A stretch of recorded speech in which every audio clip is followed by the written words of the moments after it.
আম গাছে থেকে দিল আম, কলার গাছে কলা, পানির উপর ভাসমান জমিন কে করলো সুফলা। কে দিল যে চাঁদের আলো, তারকার ঝিকিমিকি, রং ধনু রেখে সাজালো এত রঙের মাখামাখি, ময়না পাখির মুখের বুলি। কে দিল কোকিলের কুহুটান, হিসাব করে দেখি আমার আল্লাহ তাআলার দান। সম্মানিত হাজিরিন, সদরে মুহতারাম, পবিত্র কালামুল্লাহ শরীফ থেকে একটা আয়াত তেলাওয়াত করেছি, যেটা পবিত্র কোরআন শরীফের 2 নম্বর সূরা।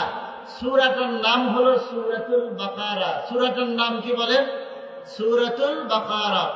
প্রথম সূরা হলো সূরা ফাতিহা। ফাতিহা শব্দের অর্থ হলো সূচনা, আরম্ভ করা। আর এই বাকারা শব্দের অর্থ হলো গাভী। কি বলেন? গাভী। এই আয়াত, প্রথম নম্বরে যে আয়াতটা তেলাওয়াত করেছি, বড় একটা জবরদস্ত আয়াত। এই আয়াতের মধ্যে আল্লাহ তাআলা আল্লাহর কোরআনের পরিচয় দিয়েছেন। বলেন সুবহানাল্লাহি ওয়া বিহামদিহি। প্রথম নম্বর আয়াত আল্লাহ তাআলা বলতেছেন, বিসমিল্লাহির রাহমানির রাহিম, আলিফ লাম মিম, যালিকাল কিতাবু লা রাইবা ফীহি। আল্লাহু আকবার বলেন।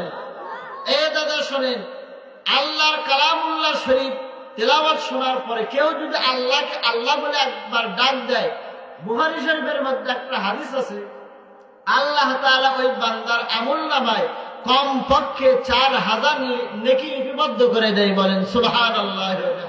কয় হাজার নেকি লিখে দেয়? বলেন 4000 নেকি লিখে দেয়। তো আল্লাহ তাআলা এই আয়াতের মধ্যে বলতেছেন, সর্বপ্রথম একটা আয়াত নাযিল হয়েছে, আয়াতটা হলো আলিফ লাম মিম। এই আয়াতের কোনো অর্থ নাই।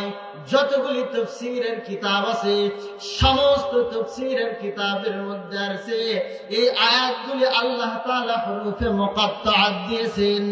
এই আয়াতগুলি সাজের জন্য দিয়েছেন। এই আয়াতের কোনো অর্থ নাই। বলেন সুবহানাল্লাহ। এই আয়াতের কোনো অর্থ নাই, এই আয়াতের কোনো অর্থ হয় না। পরবর্তীতে আল্লাহ তাআলা আল্লাহর কিতাবের পরিচয় তার কিতাবের মধ্যে তুলে ধরছেন, যালিকাল কিতাবু লা রাইবা ফীহি। আল্লাহু আকবার বলেন।